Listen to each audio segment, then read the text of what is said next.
So last time we left off with this. We looked at the Gemara, which talked about a person who is stuck under a rubble on Shabbos, and you're digging them out to save them on Shabbos because they might be alive. The Mishnah went to the details. The Gemara went to the details. How much do you know? Do you know if someone's there or not there? But even if it's a doubt of a doubt of a doubt, maybe he's there, maybe he's alive, you go ahead and save. And the Gemara discussed how far down the body do you have to dig? Meaning to say, once we determine that the person is no longer alive, there's no reason to be digging for the person on Shabbos. So how far down the body do I have to check to determine if the person's alive or not? And the Gemara there offer two options. One is the nose, to see if it's breathing. And number two is the heart, to see if it has a beat. Then the Gemara said that when it says you check through the nose, when you check till the nose to see for breath, it's talking about as you're digging, you come to the feet first, you keep on going and you find no heartbeat, and then you keep on going to see if it's breathing, right? That's what the Gemara said, right?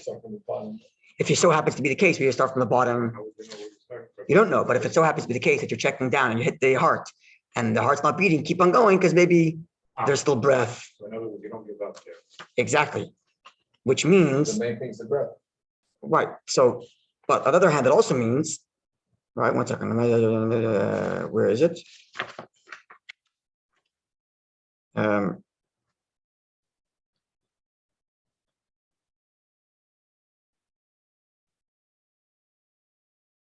No, sorry, the Gemara said the other way around. If you're coming from the head down and you come to the breath and there's no breath, then you know it's the person's dead. Now, what we concluded last week from this is that certainly, right, when the heart stops beating, the person is certainly dead. The only question, if the heart is still beating, the person is certainly alive, right? Unless if the person still has breath, even after the heart beating, maybe he's still considered alive, right? That's what we concluded last week. So I wanted to make a note on that I reading other sources, and maybe after we do this and after we learn Rabbi Eliezer, Rabbi Waldenberg, we'll look at Rabbi Moshe, Rabbi Feinstein. He's a bit ambiguous in the question, but I want to bring up one point that he brings out. There's controversy about exactly what Rabbi Moshe's position is. It seems like it might have changed, and there's a controversy around that. But I do want to bring up from one of the things he writes, which is based on this Gemara, because the Gemara says breath could be a determining factor, there is argument to be made that the breath is related to brain death rather than cardio death. The heart stops, it's not breathing. So there is the possibility, in theory, maybe that the heart is still going, right? But breath stopped because the brain is dead. And if the heart's still going and the brain's dead, and then the brain dead, i.e. lack of breathing, makes him dead, then even though the heart's beating, he's still dead. And therefore I can take the heart and do a transplant. This is modern science. Modern science would say, or modern medicine would say, that brain death is dead. And therefore, even if the heart's still beating, we take it out and make it do a surgery. But if, as we learned last week, we're taking from this Gemara that heartbeat determines death, and breath, the heartbeat does determine death, and lack of breath means there's definitely no heartbeat, right? Which is why when you're coming downward, you don't have to keep on going to the heart. But if you're coming the other way and you see no heartbeat, you keep on going to the breath, right? That was the logic. If you're coming from the feet downward, there's a dispute. Do you keep on going after you see no heartbeat to find the breath? But when you're coming the other way and you hit the breath first and there's no breath, certainly there's no heartbeat, right? Which means that so long as there's a heartbeat, the person's still alive. If that's the case, even if he's brain dead, if the heart's still beating, the person's still alive, and if you cannot take the person's heart out and do a transplant. This is where we left off last week, right? From the feet up, the heart's beating. You don't have to go to the breath. He's still living. If you're going from the bottom up and you hit the heart. No, so never you keep on digging them out. But the question is, if you go from the bottom downward and you hit the heart and the heart's not beating, do you stop digging or do you keep on digging? If you started from the head. You start digging and you hit the feet first. Oh, the feet. Keep on digging, you find the heart's stopped beating. Do you keep on digging or not? Yeah, okay. So there's the dispute. The dispute is, right, because the Gemara had a dispute, whether heartbeat or breath. And the Gemara defined that what's the dispute? If you're going from the feet towards the head and you hit the heartbeat, the heart's not beating. So dispute, do you keep on going because maybe there's still breath? Or do you stop because once the heartbeat is over, the person's definitely dead? right? No, you can always make him come back. What you see? We're talking pre-modern medicine, right? Right? Because we're trying to figure out what the moment of death is by halacha. So which means halacha is suggesting that maybe heartbeat doesn't determine death, right? You have to, maybe the heart could be stopped, but the breath is still going, then the person is still considered alive, which is why you're still digging on Shabbos. You following, or no, not so much? They didn't know secret before more. Right. So the question has to be, the question is like this. Let's make it clear. In order to do a heart transplant, the person's heart must still be beating. Push it medically. So if heartbeat equals life, and I cannot do a transplant because this guy is, because I'm killing the person by taking his heart out, right? So what do the modern doctors say? He's not alive. They call him clinically dead because his brain is dead. Now the question is, does halacha consider a clinical death as death? Or does halacha say the guy is still alive until his heart stops? And therefore you can never do a transplant, right? So from this Gemara, which says, it's a little ambiguous. On the one hand, the Gemara says that if you're digging from the top down and you see there's no breath, then he's for certainly dead, you can stop, right? On the other hand, the Gemara says, if you're digging and you hit the feet first, that's on Shabbos, right? You keep on going and you see no heartbeat. Then is the person dead and therefore no more digging? Or is the person maybe still alive because there could be breath, right? That determines the death. But either way, the breath that we're talking about is after heartbeats are gone. Right. Which means you can never be alive and have a heartbeat in halacha. Right. So you can never be dead and still have a heartbeat in Jewish law. Because even when the Gemara suggests that you keep on going to find the breath, it's after you see the heartbeat stop that you keep on going to find the breath. Then how can you possibly do anything? Oh, so at this point, it would mean you cannot do a heart transplant because that would constitute murder. So I'm just suggesting that there is this source, which we didn't mention last week, which says that because the Gemara says that if you're digging from the top down and you see breath, you know you see no breath. If you're digging from the top down and you see no breath, the Gemara says, don't keep on digging. And we're assuming now that's because the heart's already stopped. How do we know that? Because when the Gemara described the other way, the Gemara says you see no heart, keep on going to find the breath, right? Which means the Gemara is assuming the heart's already gone. But Rabbi says not necessarily. It could be when the Gemara says you hit breath first and you see there's no breath and the Gemara says to stop, is even if the heart's still beating, but because there's no breath, the person's dead. And that might indicate that brain dead, which is what's linked more to the nose and the breath, somehow, I'm not sure exactly how that works out medically, but that indicates to you that brain death is the issue, not heart death. Right? But it's not exactly clear from Rabbi. Maybe we'll get to that one later. I just want to mention that for full picture's sake, because last week we concluded from the Gemara ipso facto that if the person's heart is beating, he's definitely alive. There's others who read the Gemara differently. Just want to put that out there. Is that clear or not so much? Yeah, if it's hard. Yeah, but these days they make you. Sorry? They can make everything happen. Right, but at some point they know the person's going to die and they're not doing CPR anymore. The question is at that point, They can make your heart beat. They can have a machine to make your heart beat. right? You're not always necessarily. You're not going to be on machines. That's what they. You're not. We talked about this last week a little bit, but you're not always obligated to put someone on a life support. Yes, You can't pull the person off life support, but you may not always be obligated to put the person on life support. That's right. If there's no medical hope for what's it called, for recovery, then I'm not convinced. Yeah, I'm not. So you can't. Maybe you won't be able to take them off life support, but you don't necessarily have to put them on life support necessarily, right? So the question now that we're about to address is like this. This is what we discussed. This is where we ended off, and this is what's important for this week, which is like this. When the Gemara discusses the fact that you should die rather than kill someone, but the Gemara discusses, right, there's 3 mitzvahs about which if someone says, puts a gun to your head and says, do it, or I'm going to kill you, Torah says, die rather than do it. And the 3 are avodah zarah, idol worship, gilui arayos, forbidden relationships, and murder. So the Gemara said, what's the logic to say that you should die rather than kill someone else? The Gemara says like this, my chazis, what makes you think the damach samik, that your blood is more sweet than the other guy's blood? Like, since when is your life more valuable? And therefore, better die than kill someone. That's what the Gemara says. So now last week we introduced this notion that maybe there's a difference here. Maybe there is a scenario in which one person's blood is sweeter than the other. Namely, if I know as a matter of fact, this person's going to die in 5 minutes or 10 minutes or in an hour, I know he's going to die in a year. And the other guy, halachically, I know he's going to die in a year because he's a treifa. Halachic, there's a gedder called a treifa. A treifa is someone who, by Torah standards, we determine he's going to die within 12 months, right? So his life, perhaps, is less valuable than the other person who knows he will live for many, many years. And then the question becomes, if the reason why I'm not allowed to murder one person in the place of the other is because who said which life is valuable, well, here I do have a determining factor whose life is more valuable. This person's a treifa and this person's not a treifa. And where do we see a distinction between a treifa and not a treifa? The halacha is that if a person kills a treifa, he's not chayav misa. That's what we learned last week. Remember that?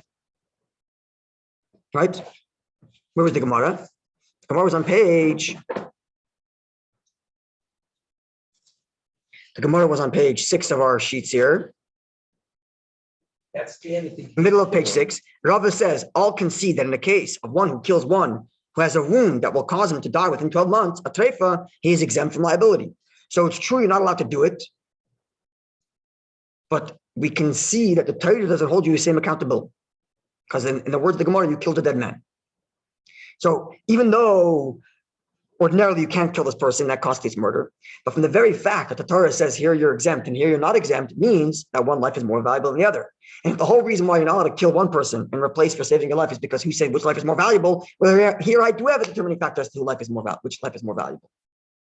So this is the question that's up for now. Can you kill a treifa to save a healthy person? You can't So do it, you even don't if we're get going- punished, but you can't do it. Okay, so but the question is, that's true. So ordinarily you can't do it, but if it's to save another life, can you? This is the question. So in other words, the question we had last week was, what's the determining moment of death? Is it a heartbeat or is it brain? If it's brain, you can do a transplant. If it's heart, you can't do a transplant.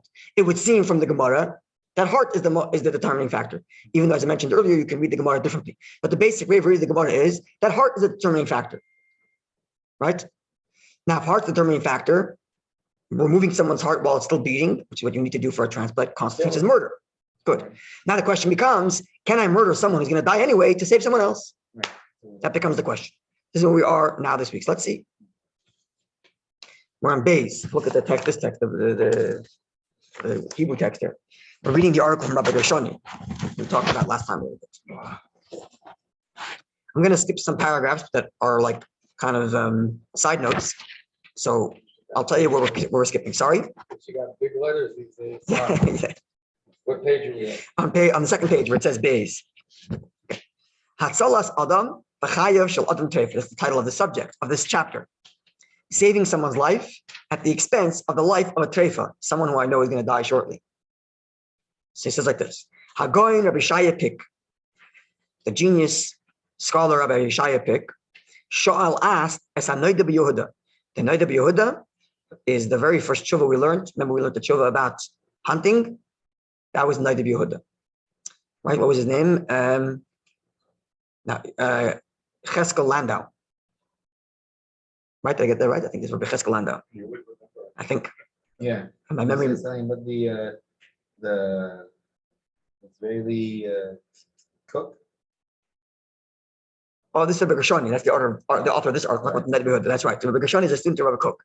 That's the author of this article. Okay. So Rabbi Yeshaya Pick asked of the Noida b'Yehuda. Al Masha Kosav HaRambam. He asked the question in regard to that which the Rambam stated. Perak Aleph B'Hilchos Yitzeach. The Rambam writes in chapter 1 of the laws of murder. Quote: Timatzilin eschaya isha. You can save the life of a mother. V'horgin es ha'ubar. And you can kill the fetus on abortion. When the fetus is putting the mother's life at risk. So the doctor has to make a choice: mother's life or baby's life. Says Rambam, mother's life. What's the logic? Why choose one over the other? So says the Rambam, mita roidif. Because the child is itself considered a murderer, or not a murderer, but a pursuer. There's the law of the pursuer, right? That means a pursuer. If I see somebody else chasing someone else to murder them, right? Same thing with rape, we discussed last week, right? If I see someone else running to murder someone else, and my only method of stopping this murder from going down is to murder the potential murderer, Halacha is I do so. So that's the scenario here. The baby is a roidif, trying to murder the mother, as it were, and the only way to save the mother is by killing the fetus. Says Rambam, kill the fetus. Now the halacha is halacha which predates Rambam, and there's controversy around this halacha, but we're not going to go there. Maybe perhaps when we discuss it, maybe we'll do a tshuva on a question of abortion, and perhaps abortion could take from this. So even though it's not 100%, but still. So perhaps when we get, line is until it comes out, you can do what you want. So perhaps when we'll do a tshuva on the question of abortion, there are some very interesting ones. But for now, we'll learn like this: that this halacha, that the fetus can be terminated in order to save the mother's life, is halacha that of course predates Rambam. But the Rambam is unique in giving this language. The reason why you can terminate the fetus to save the mother is because the fetus is considered a right of a pursuer. Big word. That was not considered before. Not that I know of. It seems like Rambam. So what rationale would you have? Otherwise, Yes. So other rationale is that in halacha, in modern, I don't want to go down this route too far. So we just make one comment and we're going to stop, because when we get to doing abortion, we'll discuss it. But in halacha, it's not so binary like it is in the discussion in modern parlance, where the question is alive or not alive. In halacha, there's something called potential life. Potential life goes in stages, starting with seed. Man's seed is potential life, and then an embryo. Up to 40 days is a certain level of potentiality. After 40 days, after the first trimester, it's another level of potentiality. Even after the baby's born, it's only potential life for the first 30 days. And only after 30 days is it considered full viable life. So it's not like it goes 0 life to 100 life in Torah. It goes in stages of potentiality. And therefore, you're looking at potential life versus actual life. And thus, actual life comes before potential life. That's another way of looking at the argument. That's why you can terminate a pregnancy to save the mother. Big problem. But there's major problems, and God willing, since it's here, maybe maybe that will be our next topic. It's crazy that it doesn't count, because you would think by the bris is 8 days, and you're officially giving it a name and you're welcoming it to the Israel. Yeah, okay, that's a good question. That's a good question. That's a very good question. It's discussed. It's a question that's discussed. Okay, that's what God wants, 8 days. Yeah, That's a very good question. But if it happens at 20 days, You could die at first also, that's why. Yeah, okay. 30 days. It's more We're not gonna than go Different down question, the yes. rabbit hole. Okay, so the point we're saying after this. So the Rambam is unique in giving this rationale that the fetus is considered a roidef, a pursuer, pursuing the mother to kill the mother. And that's why you can kill the baby, because it's pursuing the mother. Sorry? Right, it is very. It's a very strong word. That's what that's right. This is the Rambam writes. So says Vahir Hagoyin Hanal. So the above mentioned genius, Rabbi Yeshaya Pick, notes in his question that he's asking the Noda B'Yehuda, why does the Rambam have to say Hatam, the reason for why, the rationale for why we're going to terminate the pregnancy? Because the fetus is a roidef, is a pursuer. Even if it's not, we should be allowed to terminate the abortion, to terminate the fetus. Why?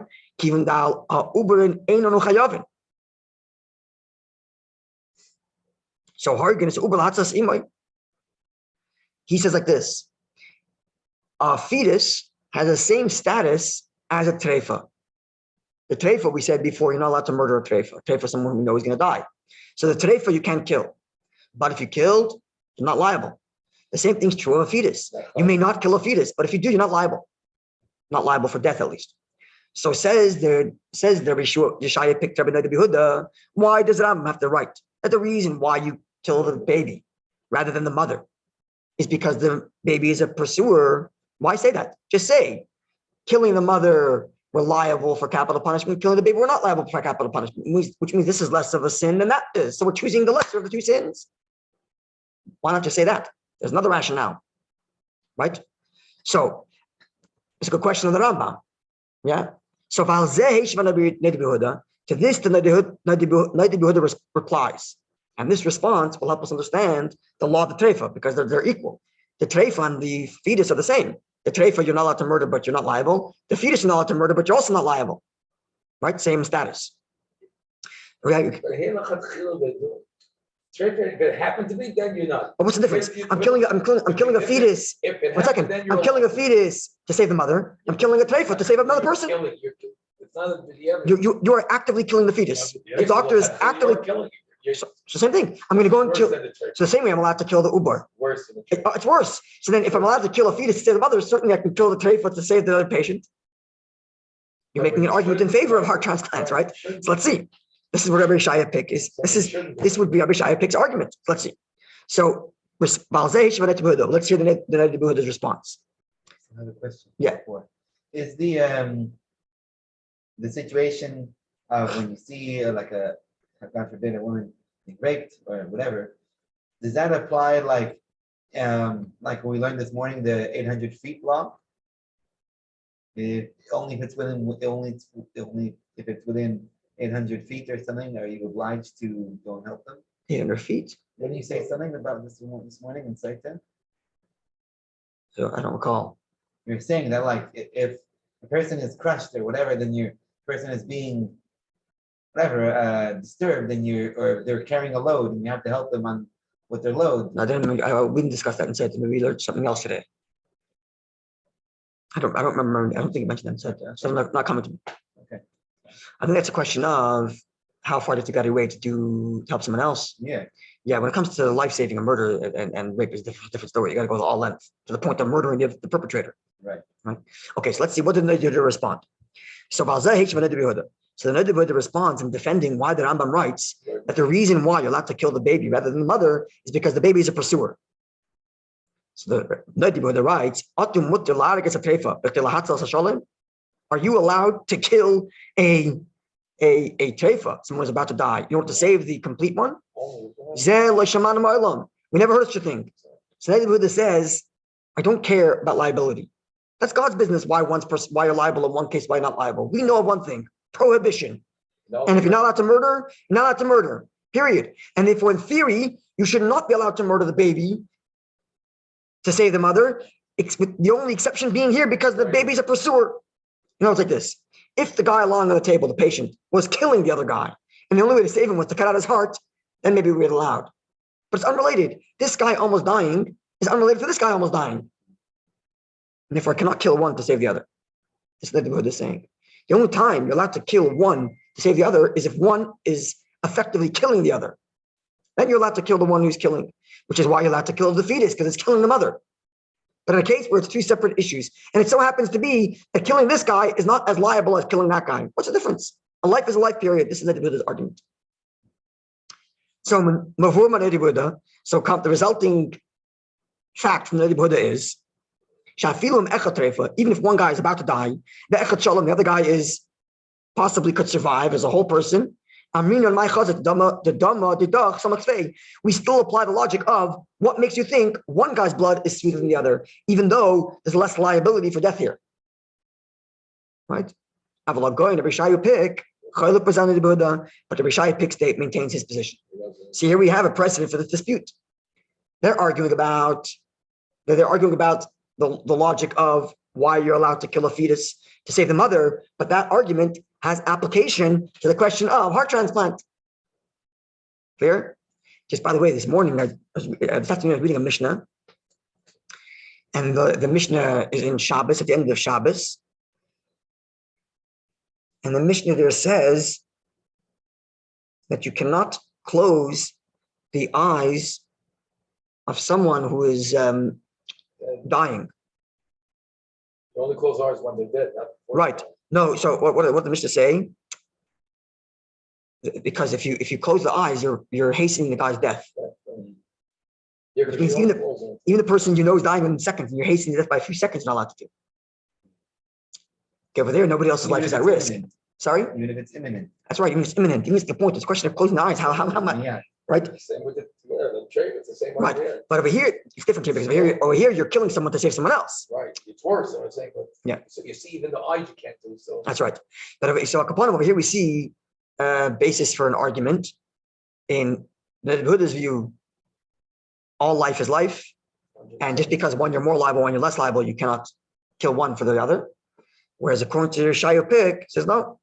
In the same way, you can kill a fetus because there's not as great liability. In order to save the mother, you can kill someone who's about to die in order to save someone who's. That's why the Fully Rambam alive. is very good. Exactly. To Okay. avoid that whole thing. So now let's look at page 7 on the English page here, the source sheet here. Look at page 7. We're going to look at a very interesting Yerushalmi.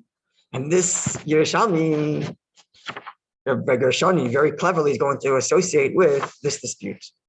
You're right. It wasn't from the Sage. I just No. remember this one from Rambam, and it's 566 amos. Okay. Converted to what? Okay. So this is the Gemara de Yerushalmi. It says like this. Bottom of page, the second half, page 7. Yeah. It was stated, Yerushalmi, chapter 8, Halacha 4. It was stated, a group of people on the road were met by Gentiles. He said to them, give us one of you that we may kill him. Otherwise, we shall kill all of you. Even if all of them are killed, they should not hand over a Jewish person. This is halacha. But if they designated one, meaning they said, give us that guy. Well, the Goyim said it. Yeah, if so on the bottom of page 7. So again, they said, give us one of your guys to kill or killing all of you. Don't give up a Jewish life. They don't voluntarily give up a Jewish life. If they said, give us a guy like that, give us that guy that designated someone, specifically like Sheva ben Bichri. Sheva ben Bichri, I looked this up a while back, I have to remember the details. There's a character in Tanakh who was stuck in a village, and David HaMelech wanted him because of an offense he had done. So he was already liable for death by the hands of the king, and the city gave him up on the threat that the whole city would be taken down. So the Gemara says, if they designated one person like this guy, Sheva ben Bichri, they should hand him over so as not to be killed. So this is the Gemara. This is the case. Now the Gemara comments. Rabbi Shimon ben Lakish said, the Yerushalmi, on condition that he be guilty of capital crime like Sheva ben Bichri. When the Gemara, when the text said that you can hand over someone if they single him out, and the text used the example of Sheva ben Bichri, they meant specifically someone who is as guilty as Sheva ben Bichri. They weren't just referring to the case when Sheva ben Bichri happened to be a guy stuck in a town and he was yanked out. They mean because he was guilty of capital offense. Right. Only that. No, Right. that's. Now, what are you deriving from the story of Sheva ben Bichri? Why are we associating with it? Are we associating just the scenario in which they gave one person up to save the town? Or they gave up a murderer to save the town? They gave up someone who's liable for capital punishment to save the town. So Shimon ben Lakish says, no, the only time you're allowed to give up someone to save everybody else is if that guy's anyways liable for capital punishment. But Rabbi Yochanan said, even if he's not guilty of a capital crime like Sheva ben Bichri, if they designate one person, then you can send him off. In other words, in Reish Lakish's view, right? You cannot, in Rabbi Yochanan's view, what's the problem with giving up someone? The problem is we don't get to choose who's living or not living. But if they choose someone, then it's their problem. They chose someone. Whether the person they're choosing is liable of capital punishment is relevant. We're not making the choice. It's their choice. So if they say, give us one person and we can't choose whose life is more valuable. But if they say, give us that guy, Rabbi Yochanan says, okay, give him that guy. We didn't do anything. They chose. And like this, we're saving the rest of us. Whereas Rabbi Shimon ben Lakish says, no. Even if they tell you, give us that guy, you guys say no and let them kill everybody. Unless that guy happens to be liable for capital punishment like Sheva ben Bichri. This is the machlekes. Yeah? So let's see. Now the Gemara continues. And the Gemara tells us interesting stories. Ula bar, how you pronounce this word? Ula bar Kushav. I'm looking at the Hebrew, it's Koshav. Ula bar Koshav. I'll tell you an interesting note about the unique names in Yerushalmi. Remind me. When we're done this text, Ula bar Koshav was prescribed by the government, right? He was drafted. So he fled and went to Lydia, I guess to a place, to Rabbi ben Levi. They came and surrounded the city because Ula was what's the word, prescribed. He was drafted. They said to them, if you do not hand him over to us, we shall destroy the whole city. So Rabbi ben Levi went to him and talked him into being handed over to them. So he didn't force Ula to go, but he talked Ula into going out to save everybody else. So Eliyahu Hanavi, may his name be remembered for good things, used to appear to him, to Rabbi Shua ben Levi. He, Eliyahu, stopped appearing to him after this incident. So he, Rabbi Shua ben Levi, fasted many fasts.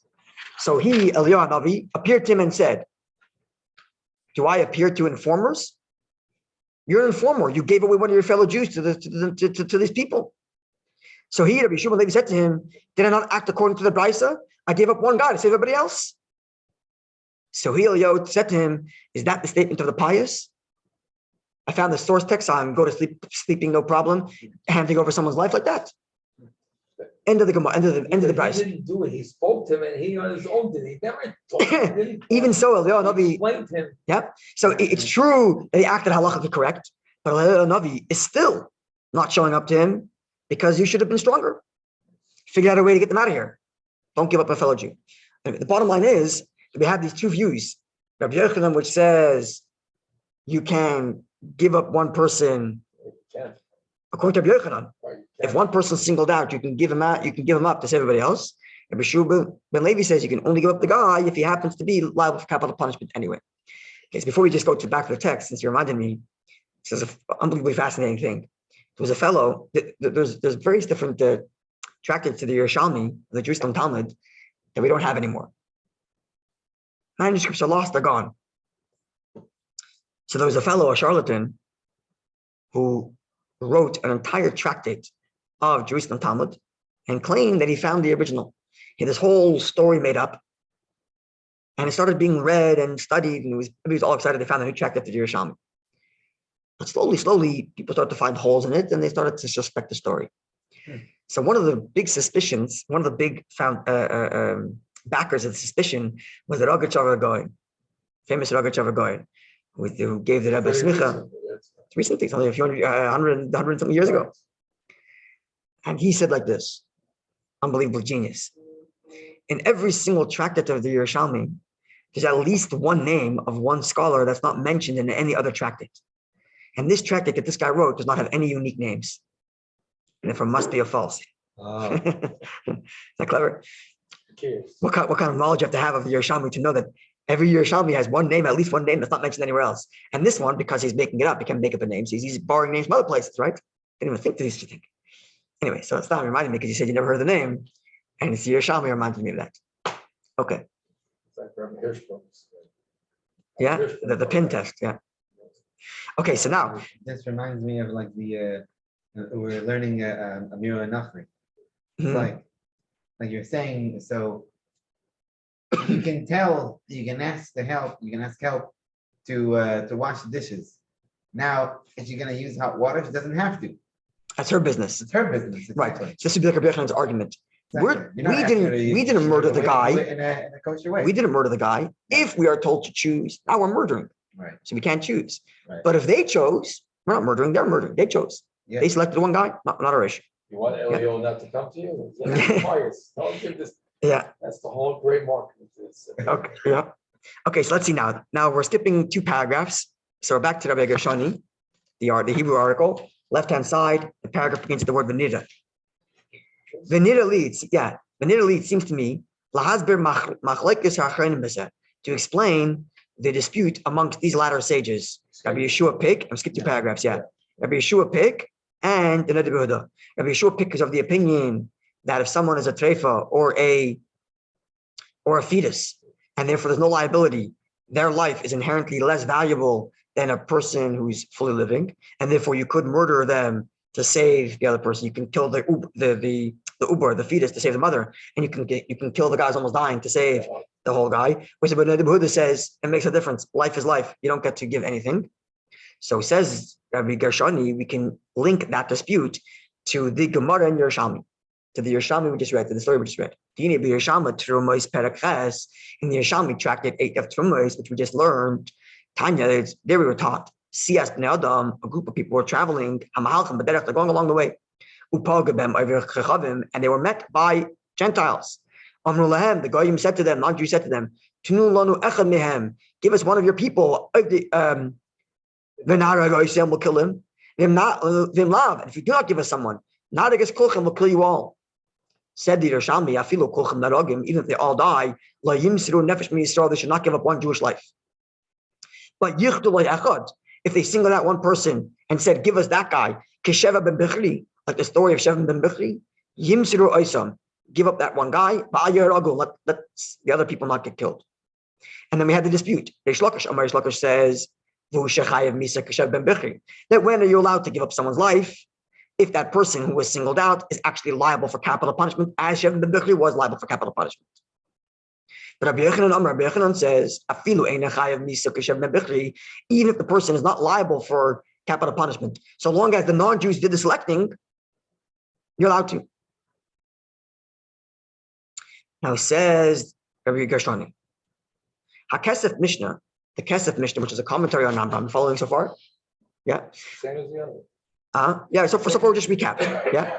HaKesef Mishnah, the Kesef Mishnah, Tom Mala Rambam is curious about the Rambam. The following. Lama Pasuk is Reish Lakish. The Rambam rules like Reish Lakish, which is Rabbi Shimon ben Lakish, which is that you're only allowed to give up the life if the person's already liable for capital punishment. That's what Rambam rules. And this is neged haklal. This is opposite. They don't often capitalize it, so Even if they don't what? even if they don't actually go through with it. With the capital punishment. Yeah. No, but because this person's liable for capital punishment, anyway, we're allowed to give him up if they single him out. So two conditions. A, the non-Jew singled him out. We didn't select him. A. B, the person they happened to select is anyways liable for capital punishment. Yeah, is there arguments with these? How is he hired to get the capital punishment? I don't know. How there's a big thing I don't know. that. I don't know. Aid them, I'm sorry. I don't know. So the Rambam rules like Reish Lakish. Now, the Kesef Mishnah is wondering, why is the Rambam ruling like Reish Lakish? Neged haklal, this is opposite to the general principle, which is that Rabbi Yochanan and Reish Lakish, whenever there's a dispute between Rabbi Yochanan and Reish Lakish, who were best friends, chavrusas, and brother-in-laws, halacha until the end, when Reish Lakish died early, halacha Rabbi Yochanan, halacha follows Rabbi Yochanan. So the Kesef Mishnah is wondering, why does Rambam rule like Reish Lakish, that you can only give up a life if it's been singled out to be a guy who's anyways liable for capital punishment, when ordinarily we follow Rabbi Yochanan. So seemingly Rambam should have ruled that as long as they select anyone, you give up the selected guy, no matter what his status is. That's what Rambam should have ruled, says the Kesef Mishnah. V'oy tama Kesef Mishnah al etzem din shel Reish Lakish. The Kesef Mishnah is wondering about the very law that Reish Lakish's position to begin with. Right? The Almar, which Reish Lakish's position is, and this is how Rambam rules, that even though they singled one person out, if the guy they singled out is not liable for capital punishment, you cannot give him up. Remember, let's go back to the original logic. What's the original logic for why you should die rather than kill? Because who's to say that one person's life is more valuable than the other? In this case, we can clearly say why one person's life is more valuable than the other, because over here it's 100 lives and here it's one life. So why is Reish Lakish preventing us from giving away the guy who's anyway singled out? So if they didn't single him out and we have to make the choice, okay, we can't willfully choose someone to murder. Fine.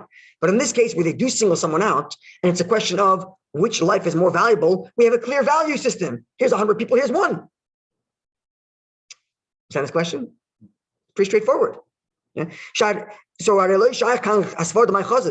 the logic of what's to say whose life is more valuable doesn't apply to the case. Not only will they kill the 100 instead of the one, they're going to kill the 101. That guy will die too. What's the options here? Give us that guy, give us guy number X, or we're killing all of you. Which means in any way, guy number X is dying. Right. So we have a choice. Guy X plus everybody, or just guy X.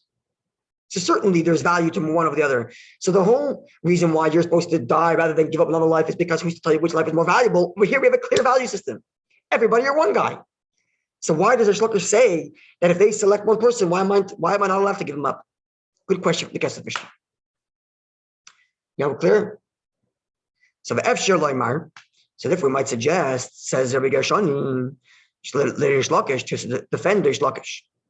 Shemash and Gemara.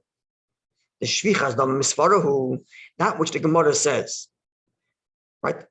that which the Gemara says, that the reason why you should die rather than kill someone, is because of this logic. Who's to tell you which life is more valuable? Einoi ikir hatam. That is not the primary reason. The Kabbalah Hisabiyadam, the Jewish people had a tradition going back to Moses. The Shvichas Damim, that when it comes to murder, Yarei Va'Yava, you do whatever it takes, you don't murder. They applied a reason for when it's applicable. But indeed the case remains. Even when the logic doesn't apply, because one life is more valuable than the other, because over here it's 100, over here it's 1. The law remains the same. What Rabbi Gershon is saying is a very powerful thing, and he's probably right. I have a very strong hunch that he's right. When Torah says to die rather than murder, it's not simply because this guy's life is more valuable than mine.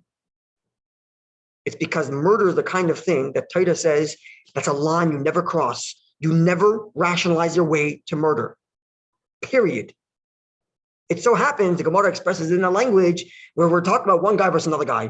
That's not what the Gemara really means, as if to say, well, if you could figure out a hierarchy, then you are allowed to murder.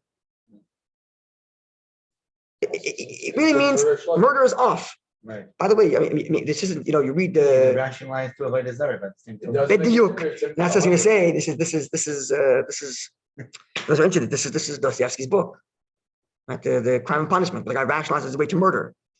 He thinks, this woman's dying anyway. There's the whole story there, right? But that's the point of Torah is the exact opposite of that. And when the Torah says die rather than kill, it doesn't mean, for example, in these cases came up in the Holocaust, and you can read about these stories where these crazy, sociopathic Nazis would play these games. Kill your kid or we're killing both of you. Or we're going to kill all 5 of you. Right? Torah says you don't murder, period. Don't rationalize nothing. I'll make the point even stronger. There's a great book written by Chaim Grade, the Yiddish writer. And the story is actually, I don't know if it's an actual real story, but it's based on himself. Chaim Grade grew up religious. And after the war, he left. He became a secularist Yiddishist, what they were called. Like the Jewish people parrot school here, it's Yiddishist. Secularist cultural Judaism based around the language of Yiddish. So he wrote a book called My Quarrel with Hirsch Reisner. If I'm getting it right. I think it's Hirsch Reisner. You know what I'm talking about? And you can find it online. Search My Quarrel, Chaim Grade. It'll come up. It was translated from Yiddish into English and published in the Commentary magazine, which I believe is available online. It's a wonderful, wonderful book. And the book is, this guy Chaim Grade meets his friend Hirsch Reisner, his friend from yeshiva from before the war. And his friend from yeshiva before the war was the son of the Rosh Yeshiva. And the two were chavrusas, right? So they were best friends, they were study partners, and now they meet after the war. Hirsch Reisner retained his observance, and Chaim Grade secularized. And they meet each other in the Mountain Royal Park here in Montreal on Rosh Hashanah afternoon. That's how the story goes. And the whole story is their conversation. Haven't seen each other in years, catching up and so on. So it comes down to an argument where it comes out like this. Chaim Grade says, after the Holocaust, I have no faith in God anymore. And Hirsch Reisner says, after the Holocaust, I have no faith in people anymore. There's the argument. Hirsch Reisner says, I have no faith in people. The only thing left there is God, because people will take to the most horrendous things. And Chaim Grade said, if God lets this happen in this world, I don't care for God anymore. This is the back and forth. So Hirsch Reisner tells his friend Chaim Grade like this, a gewaltige Wort, and it's related to this. He says, I was in the camp one day. You know what scene I'm talking about? And the Nazi had his boot on my head. And my head is squished into the mud with his shiny, fancy boot pushing me down. And he says like this, I thought to myself like this, if God came to me right now and said, Hirsch, say the word, and I will make you switch positions. You'll be the Nazi, and the Nazi will be with head on the floor. If God came to me and said to me right now, I'll make you switch, snap the fingers, you'll switch. I would tell God, no, thank you. I never want to be the guy who's standing there with the head on the foot, with my foot on someone else's head on the ground. I'll suffer with my head on the ground rather than be the guy, the immoral nut job, who's putting his, right? I think that's the vort of it here. This guy's acting crazy and killing a bunch of people. Let him kill a bunch of people. Us Jews are not murdering, period. We have our principles. And that's it. That's what the Gemara means here. Who's to tell you which life is more valuable? Not that if you can find the value, then you can murder. And this is Rish Lakish logic in saying whether they select it, even if they selected someone, we don't give away Jewish life unless Torah already says he's liable for capital punishment. But if Torah doesn't say he's liable for capital punishment, we don't give away a life. It's a gewaltige Wort. So now let's skip the next paragraph. Go to the next page. I think that reminds me of the It's a gewaltige Wort. yeah. What? I think it was I learned something like in headlines. Headlines. Yeah. The podcast, the book, the podcast, The whatever. book, yeah. The first question was the I think it was the Gilad Shalit of exchanging terrorists for. But you're allowed to do it. It's a big shaila. Yeah. You talk about the Maram Rottenberg there. We sat in jail for all these years. I remember seeing it briefly, but I didn't get into it. Yeah. I imagine he refers to the Maram Rottenberg, who was taken captive as ransom for money and refused to allow anybody to pay his ransom. Really? Because he didn't want, because if you pay the ransom, then they learn the habit. You take a fancy Jew, you get money. Yeah. And he wants them to know, no, you don't. I will sit and rot. And he did. He sat for years and years. Wow. Crazy story. We refused. Maran Rottenberg was like the greatest leader of all time. All Jews were willing to give all their money. He refused to allow anybody to ransom him. Incredible. Anyway, it's this idea of principles. You stand by principles. You don't murder. You rationalize the way to anything. Okay. So now let's go to the next paragraph, the next page. Rabbi Gershoni's article. However you're going to write it, but however you're going to explain the rationale of Rish Lakish as to why you should not give away this person, even though they singled him out. Yeah. Af mefurish, we see clearly, the af the makam shaloi shayich ha-tam the maichazes, it's other svara. We see, as a matter of fact, that even when the logic of who's to tell you which life is greater doesn't apply, we see this for a fact, right? Because in this case, you have 100 people versus one guy. Yet, nonetheless, amrinon, we say, gamkein, rather, yahare, let yourself die, but al yavar, don't transgress. Because of how grave murder is. We see clearly, even when there's a clear value system, here's 100, here's one. However you want to explain the logic, we get, Rabbi Gershoni suggested a very sound reasoning, which I believe is correct. But even if that's not the right reasoning, the reality remains, we see that the halacha is, even when it's 100 against one, we still say don't murder.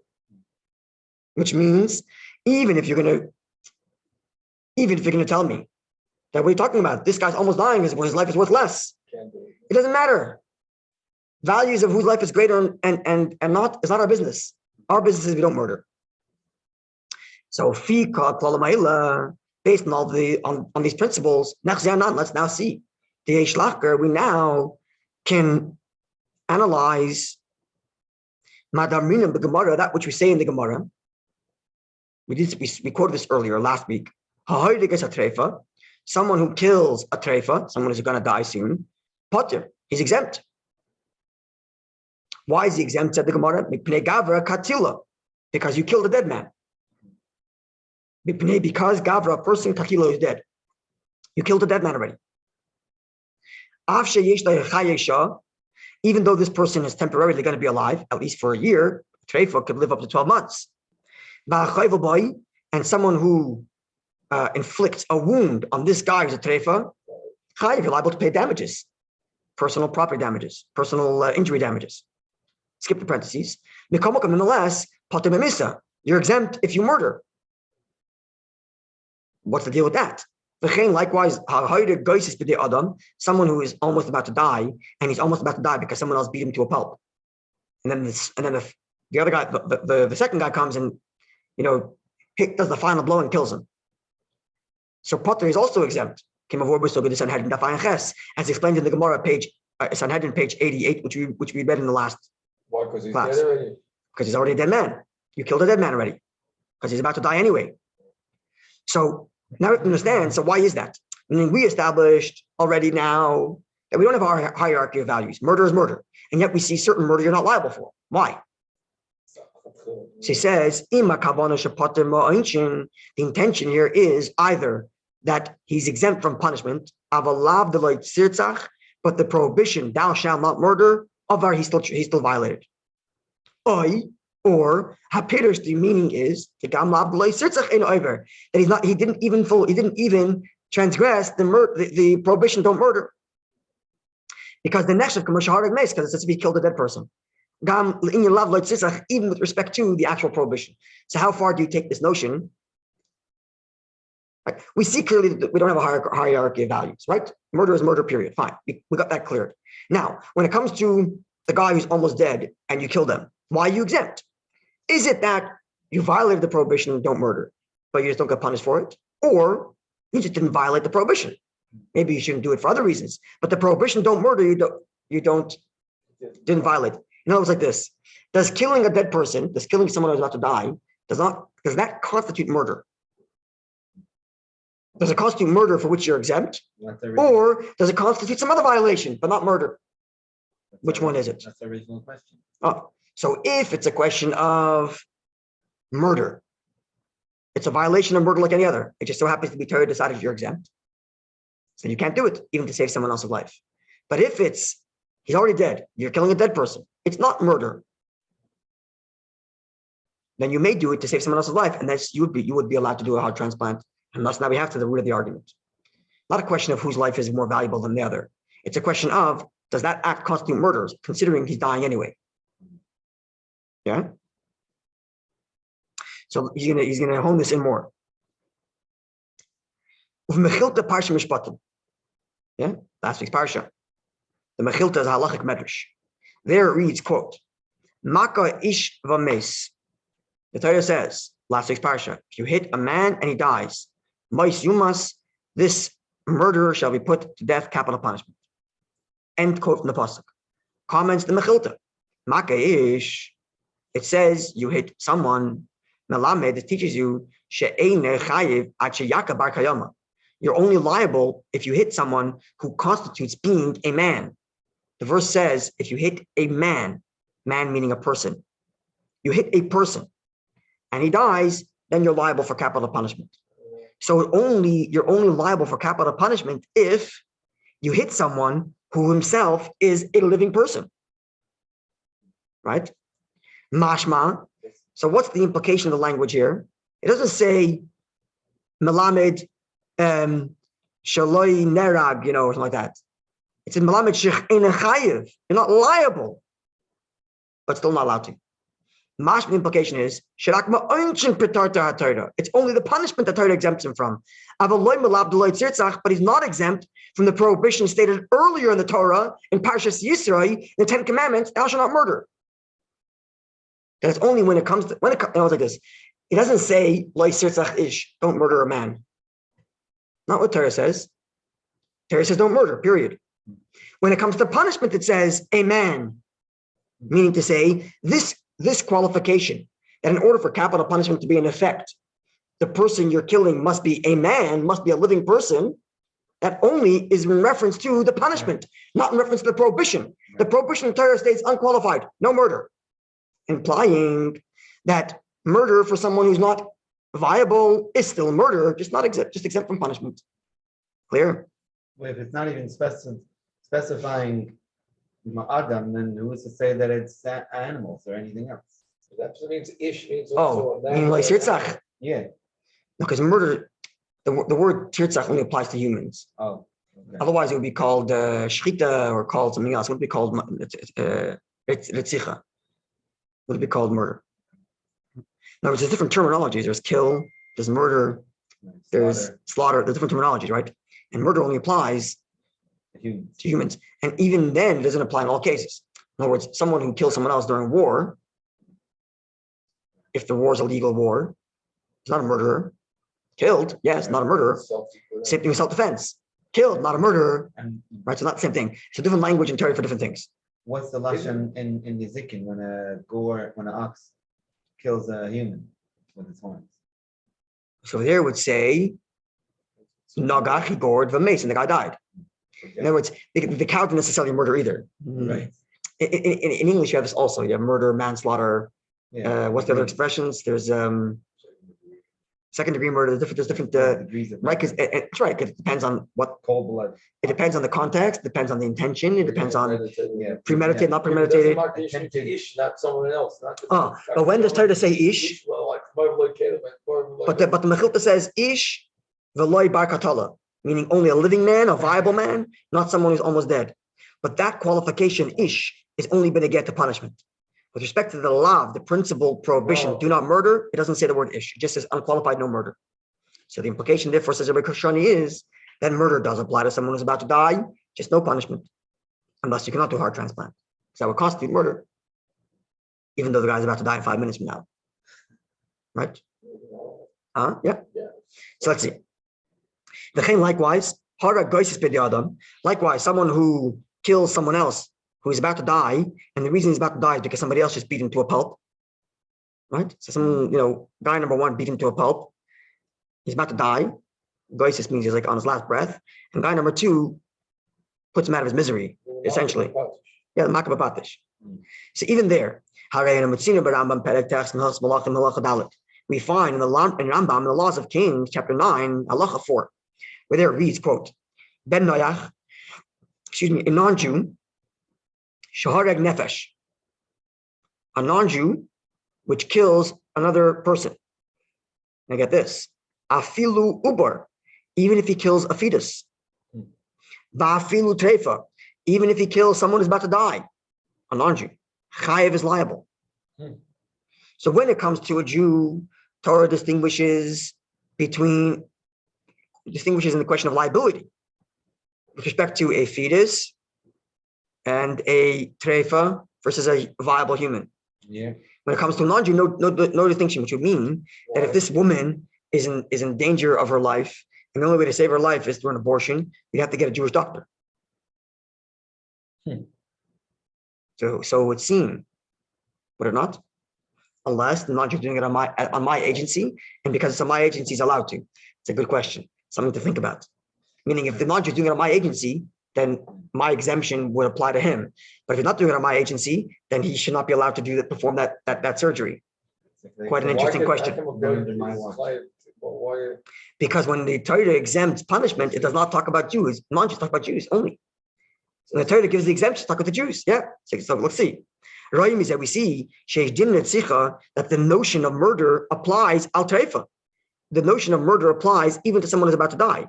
Because if the notion of murder does not apply to someone who's about to die, why would a non-Jew be liable? If inherently killing someone who's about to die, killing a treifa is not murder, why would the non-Jew be liable? If he's liable, it's because inherently it's considered murder. It just so happens that Torah exempts the Jew from capital punishment, but it still constitutes murder. And therefore, let's take it even further. If someone put a gun to your head and said, kill the guy who's about to die, or I'll kill you. In this ruling, what would you do? Take the bullet. That's murder, even though I happen to not be liable for that. Pretty heavy.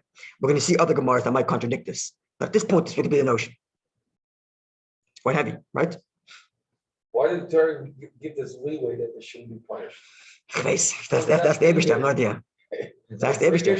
I don't know. It's also important to revisit your declaration of my legal, what's the word? My legal duties and disclaimers. Yeah, exactly. To state that I'm not here to explain why God does things. I'm just telling you what it says here. And also, if the person should find themselves in such a scenario, call her off. Exactly. Yeah. Okay. Someone put a gun to your head, call her off. Kidding. Okay.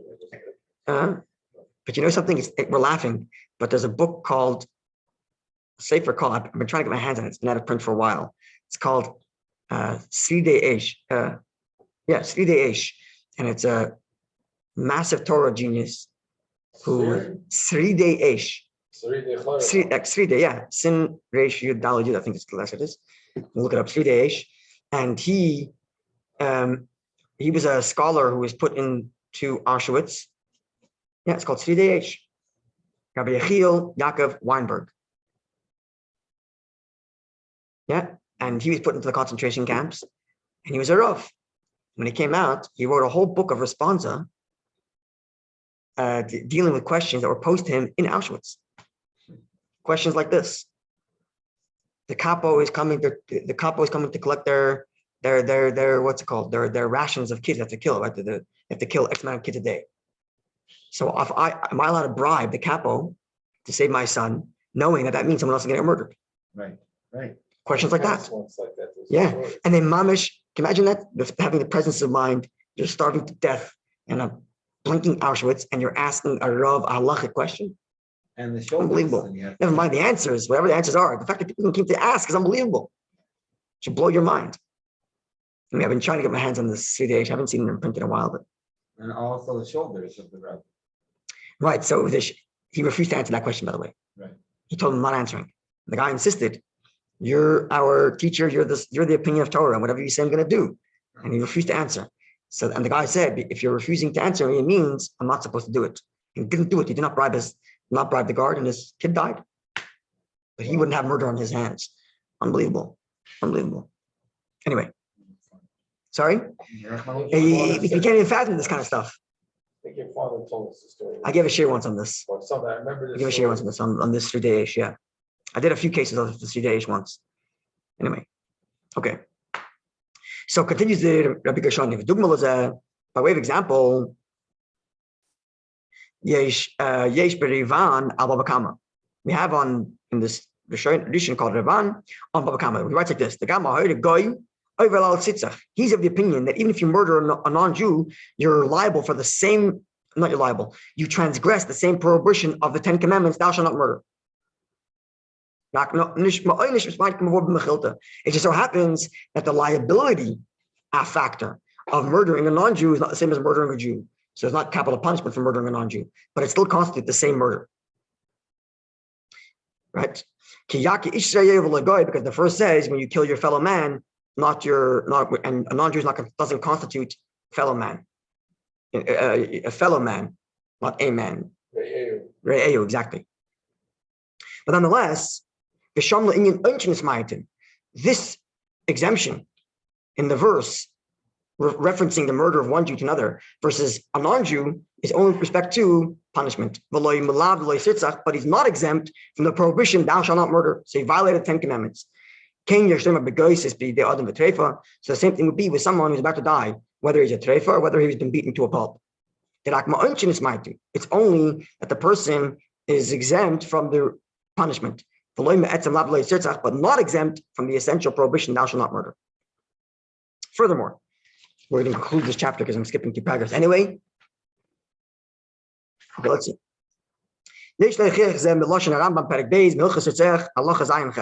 We might even prove this from the language of the Rambam in chapter 2 of the laws of murder, Halacha number 7 and 8, where there reads, quote from Rambam, whether one kills a healthy person, etc. And then it goes on, it talks about the prohibition of murder, and then it goes on to say, if the person you murdered was beaten to a pulp by other humans, he's a goyis, he's about to die, and the reason he's about to die is because of something someone else did to him. For example, if one person beats someone else to the point that the guy's about to die, he qualifies as someone who's on the verge of death. The one who kills this person on the verge of death, here's the quote from Rambam, the key words. Bezdin cannot go and kill that murderer. How does he phrase it? Not, you are exempt. Not, that was okay. But Bezdin cannot kill him for that murder. Meaning it is murder. But Bezdin can't do anything about it because Torah says we don't kill someone when he kills someone who's already almost dead. But the prohibition of murder, he definitely violated. And likewise, one who kills a treifa, the treifa is this person who's going to die. Even though this person who's a treifa is walking around the market, he's eating, drinking, he seems healthy, but we know internally he's going to die soon. The person who murders him is exempt from the court of man. It's clear from the language of the Rambam that it's only from the hands of human courts that these two people are exempt, whether he killed the guy who's beaten to a pulp or he killed the guy who's going to die soon. But from the eyes of the court of heaven, these guys are liable for punishment of death. And the reason, because they're murderers. So This is another key point. If they're Every up, time we it's said- a murderers. You can't forget So it seems. It's quite heavy. That's right. And we're going to see, God willing, those in the halachic world who are against heart transplants write extremely sharp words. Anyone who can should try to stop it. It's murder. I mean, you're talking about murder. It's just saying it's like fine. There's no like middle ground here. Either you're saving someone's life or you're murdering. There's no option in the middle. Right. And if this is murder, you got to do everything to stop it. Right. And if it's life saving, do everything you can to make it happen more. Like you're stuck. It's a wild thing to be dealing with. Yeah. But here he adds another thing to remember, that everything we said till now, that the guy is exempt from punishment, it doesn't mean he's exempt from punishment, only from the court. Because the court is bound by the laws of Torah. God, on the other hand, has his own set of rules. And if this guy's liable for death, God will take care of him. However God sees fit. But he's still liable in the hands of the heavenly court. Because the reason you page next of because he's considered a murderer. And the same thing is true in the Rambam's book of law, in the Rambam's Laws of Kings, chapter 9, where there he says, quote, a non-Jew who kills someone who's about to die, he himself is liable for capital punishment. Why? As we explained before, because that act constitutes murder. And he's in violation of the prohibition of the 10 Commandments, thou shalt not murder. And this forewarning, that itself leads to the very death. Okay, we're going to skip these two paragraphs and go to the last paragraph on the page. The fizeh, result of all the above is the last line. The guy can't do abortion. Well, that's another thing that we're putting aside right now. But now we're talking about the heart transplant. At this point, again, next week we're going to flip it back. We're going to flip it back next week to say that maybe you're allowed to. But at this point, it would be forbidden to take last line of the page, top of the next page. It would be forbidden to remove the heart from someone who's a treifa, someone's about to die. He's about to die. You would not be able to do that. To save someone who's a healthy person, mimisa, from him dying. You're following? The imwa dayan notion is man shar roifim moitzim misaleb ben adam atreifa. If the doctor, listen to these words, if at the time when the doctor takes out the heart, that person is still beating, Sure you can. right? Well, that's the only way to do a heart transplant. The heart's got to still be beating. Nechshav haroife l'reitzayach. Well, let's just say he's breathing. Let's go to the qualification he's breathing. And we're going to say that constitutes as the moment of death, right? Back to the Gemara. Is it heartbeat or breath? Which in all likelihood, if he's a heartbeat, there's probably breath there too. Even if he's brain dead. Then that doctor would be considered a murderer. The question becomes, but we had before the Rabbi Yeshaya pick who disagreed with Rabbi Yehuda. And they're of the view that you're allowed, that the reason why you're allowed to kill the fetus to save the mother is not because he's a pursuer, but because the fetus is of a lower standing of life, because he's not liable. Which means, therefore, they must be of the view, they must be of the view that killing a dead person does not constitute a violation of thou shalt not murder. It's another prohibition, but not that one. Therefore, they're of the view, you'd be allowed to save the living person in order to, even though you're killing the guy's about to die, because according to their view, the guy who's about to die is not considered alive. The gavra katila katel, you killed a dead man. So we have extreme opinions, different directions. Either of the view that this is life-saving and you must do it as often as you can because you're killing a dead person. And killing a dead person may be a prohibition, but it's not a violation of murder in their view. Or you go with the other view, that murder, it definitely is. Even if the court can't punish you for it, you're definitely considered a murderer. And therefore, don't you dare touch a person's heart if it's beating. Do it. Well, that's an argument. Yeshua Pick says you're allowed to. Rishaya Pick says you're allowed to. Rishaya Pick. Yeah, because it doesn't hold up the Lord sits up. That's right. So this is it's an unbelievable. So we're going to bring us to turns their own. No. So I hope to spend. It's not you're not the shush of your body. we have it. There's a lot more to cover here. I don't know if we're able to cover everything, but maybe we'll see. Maybe another week or two. I don't want to spend too much time on this just to get an overview. Maybe next week I'm going to go through it. But you know what? Let's look at page. Hold on a second. Let's just do a little bit more. I want to show you this how complicated it gets. Let's look at. What's the bottom line of the hospital? I see different opinions. The majority opinion is that's considered murder. It says it clearly. The majority of So it means you. Yeah, the majority of opinion is that it's considered murder.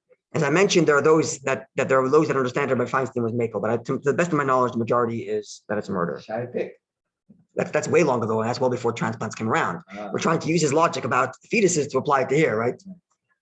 Okay, but let's look at the Gemara before, just to understand how complicated this stuff gets. Page 8, the Gemara in the Darim, page 22a, page 8 in the text sheet, in the source sheet, where the English text there is. So, page 8, there's the Gemara in the Darim, Daf Chav Beis and Medalef 22a. The Gemara relates, Ula, on his ascent to Eretz Yisrael, the middle text there. Ula, on his ascent to Eretz Yisrael, had two residents of Chayzai join him.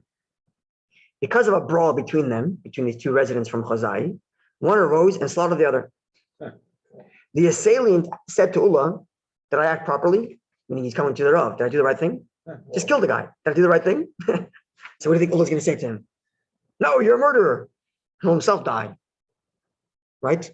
This guy just killed someone in cold blood. What's he going to do now? What should I do? think it depends on the circumstance. 1 second. So the assailant said to Ula, did I act properly? So he said to him, Ula said back to the assailant, yes. Not only that, Ula adds, and open the place of the slaughter, i.e., cut it more so that he will die faster. Put him out of his misery. Or maybe he's trying to make it as if Ula wants this murderer to think that he's on his side, so he doesn't murder him. Right? That you can't do. Psychology. Something like that, yeah. So now, end of the story. Now, when Ula came before Rabbi Yochanan, Ula said to Rabbi Yochanan, perhaps, God forbid, I strengthened the hands of a sinners by commending him, although I did so merely because I was afraid that he would kill me. But maybe I violated the command of supporting a murder. I didn't do murder here. Right. But I supported a murder. It was aiding and abetting. Say again? Why would he come back and kill him? I mean, they're up. No, The witness. the murderer would kill Ula. Why? Because if he's psycho enough Yeah. to kill someone else on the way, and He cut him off. Ula just sat there witnessing a He murder. witnessed it. He just asked him if it's okay. No, the three walked The together. whole thing. He saw the whole thing. It doesn't mean he's going. Ula watched one guy murder another. They're alone in the wilderness. It's the three of them. He watches one guy murder the other. This guy's a psychopath. What am I going to tell him, that he's crazy? He's going to kill me too. Exactly. So not only did he say you did okay to save himself, he actually said slaughter a little more so he dies faster, as if like to support him, to win him over, so he doesn't die. Yeah. But now Ula's feeling bad. Right. So Ula went to Rabbi Yochanan and said, did I do the right thing? Oh. I didn't aid and abet, but I certainly cheered on a murderer to save my own life. Was that okay? So listen to Rabbi Yochanan said. So he said to him, you saved yourself by doing so, as permitted for one to say words like this in order to save his own life. So the question becomes like this. You're going to bring food from here now. This. 1 second. Ula didn't just say you did it. Ula didn't just say you did okay. Ula cut more. Kill him faster. So is this a case of Ula killing someone who's dying to save himself, who's healthy? He's killing a treifa. He's killing a treifa to save himself. Is that the case here? Just adds a little more fun. Huh? Big talk. What do I say? It's a really great pushing it. Say again? Who's the trick? The treifa is the guy who's murdered. He's dead. It said slaughtered. That's right. And what does Ula say? You can't go. But read 1 second, but read further. What does the Gemara say? Hello? 1 second. That's the whole thing. 1 second. The Gemara's language is Go cut him more. It's finished. the Gemara's language is shachte. Shachte means he did the act of slaughtering. It doesn't necessarily mean the person died, but I did the act of slaughter. He could still be alive for a few more seconds, right? It's possible. Which is why Ula says, telling me that he used like a shita, not like a He did say yeah, no, because in Gemara language, killing is katle. The Gemara doesn't say Kollel here. The Gemara says shachte, which means like the act of slaughtering. Still be there. So it could still be there a little bit. And Ullah said, do it quicker, end it. So some might want to use this as a proof The trafer is okay. that look, Ullah killed a treifa, Right. or at least aided and abetted killing a treifa to save himself. So therefore- And Yochanan said, "You okay? Yeah. If that's the case, I can do the same thing here. I'm going to kill a treifa, take out his heart to save someone else." Is this the same Rabbi Yochanan? Jurisprudence. Yeah, same Rabbi Yochanan. So that's why he holds that. Maybe it's Rabbi Yochanan follow. That's a good. That's a good part. Maybe. Yeah. That's So that. we're searching for jurisprudence here. Yeah. They call it legal terms. Wow. Previously Right. supposed case. And not even you See, say- Ullah didn't say who's to know which blood is more valuable. That guy's about to die, or me, Ullah. He said that guy's life is definitely less valuable because he's almost dying anyway. So kill him faster rather than kill me. So we see here that there is a hierarchy of values in life if someone's about to die. Some might want to use this as a raya. Obviously, it's not a perfect raya because you're not doing any act of murder. There's another murderer here. That's number one. Number two, like you're suggesting, perhaps the guy's already dead. What's the motivation for Ullah to do that? I don't Just get it. the motivation is He's gonna kill him. it's like To go and tell him to do more. So It's a second- it's- it yeah. diverts his attention. Yeah. it's just not to divert attention. He's Yeah, I'm your buddy here. I'll help you. Yeah. So I'm that's helping you no out. Psychologically win him over so we can get to Hold on, Israel 1 and put this second, guy in lady, jail. you said it all wrong now. Because if he's making it more, it's worse. Over there, so but within the over here, you're helping it more. It's Exactly. worse than- Exactly. his is worse. I wouldn't bring it from here. No, but His worse. it's worse, which means for sure I'm allowed to do a heart Yeah, transplant. but I'm saying it shouldn't. be. Exactly, it's worse. Exactly. Yeah, okay. Unless, like Jacob's arguing, the guy was already dead Nice. and Ullah was just playing a game with the guy. Incriminating. I'm just saying there's sides to the coin, but I'm just showing you another source that throws us to go that so many complicated ins and outs, all these things that. Okay, Wait, 1 second, they didn't bring out that he wasn't dead. sorry. We don't know, whatever Jacob, the Gemara didn't bring out that the whole reason why, because he wasn't dead? Or we know for sure, I mean, we don't know for sure he's dead or not? So the Gemara seems to say, Oh, okay, that's also let's read the actual Hebrew. The Hebrew is like this. So, Kam Chad Shachte Lechavre. One traveler slaughtered the other guy. Shachte, this shchita. Amalei Ullah told him, Yos Avdi, you did good. Oh, no, sorry. No, I'm sorry. Amar Leila Ullah. He said to Ullah, Yos Avdi, did I do good? Amar Le, so Ullah said back to him, you did do well. Uprale Beis HaShchita. And open up literally means the house of the slaughtering, meaning open up the wound. Like you made a slit, open it more. That's literally what he said. What does that mean? Because the guy probably is not dead yet. So It has to be that. that's the way we're teaching. Otherwise, why The would way we you understand, open it that's more? right. The way we understand it is because by doing that, he hastened to death, right? Yeah, so Not it means to make him a buddy, that's for sure. So the How do Ran, you one know? second, let's make this He's clear. making your body, making it good for Rabbi, himself. 1 second. He's Rabbi, he's acting as a Rav to tell him to speed it up so the guy doesn't suffer.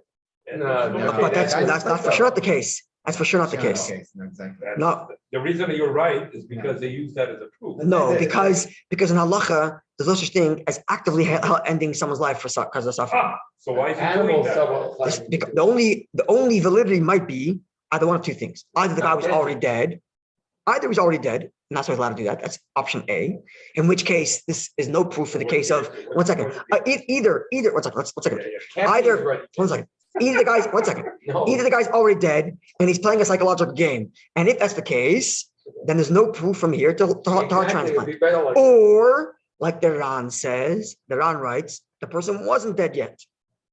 And Ullah was telling him how to speed up the death. And if that's the case, I'm allowed to speed someone else's death up to save my own life.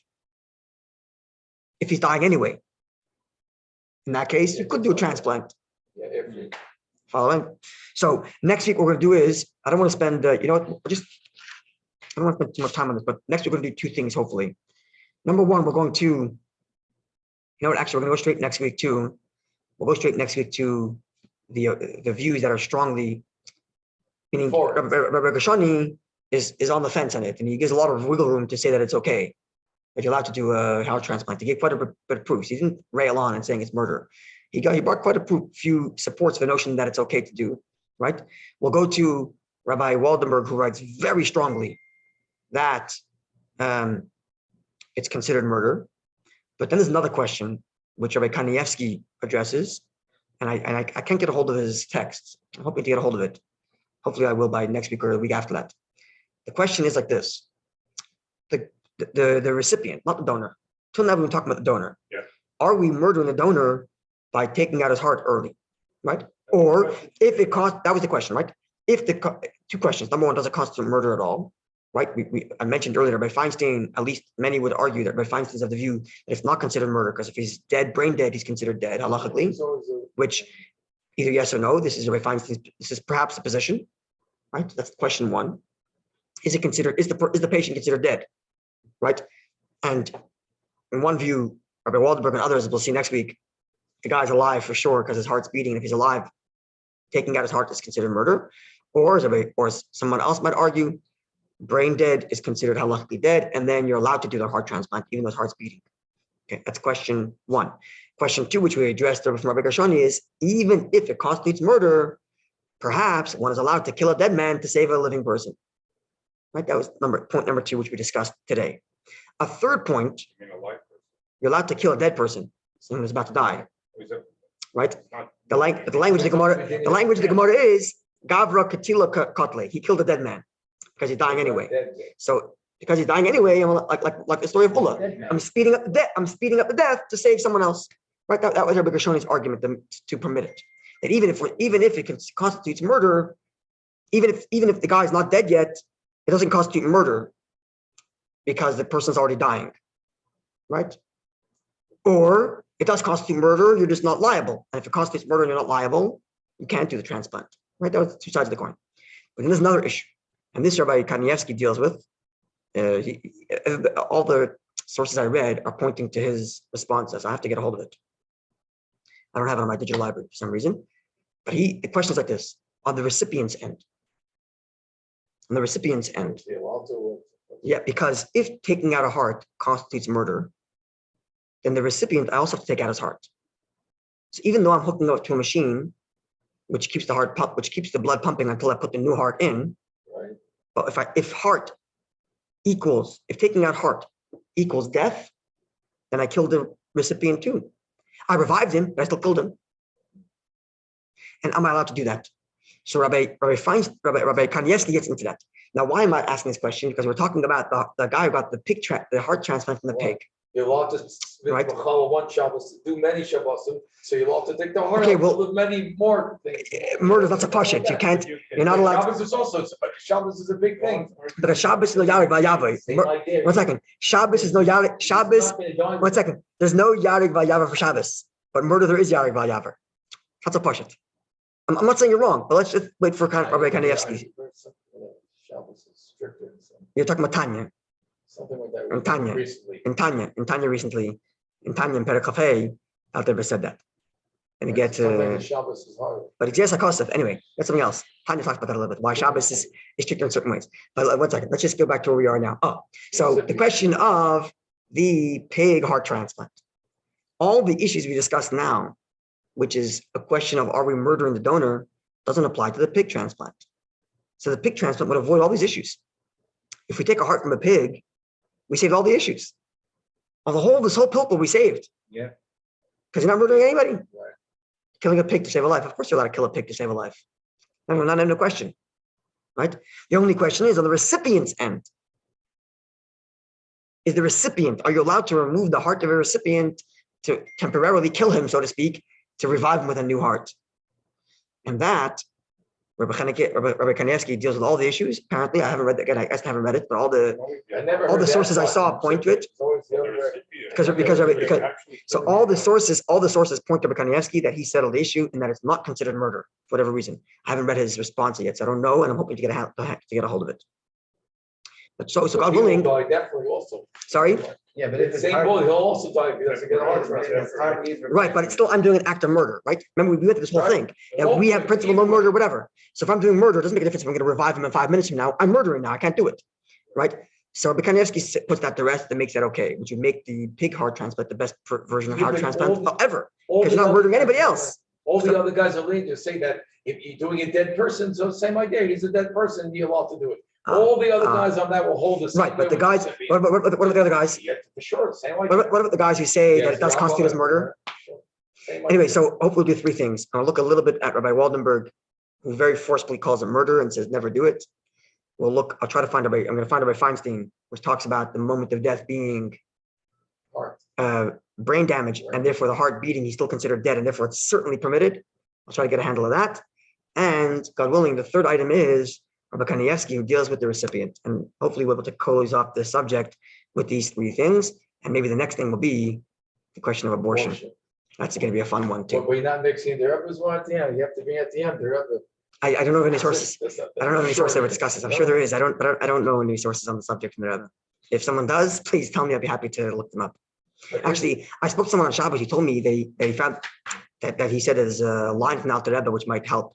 But Just like the other ones. yeah, I'm not sure what the line from the Alter Rebbe is, and I'm waiting for him to tell me. One line. I'm waiting for him to Yeah, send no me. rishus over your body. Yeah, I'm waiting for him to tell me what the source from the Alter Rebbe Isn't is. Rabbi Wallenberg, last one was a little more strict. Here is taking the other way.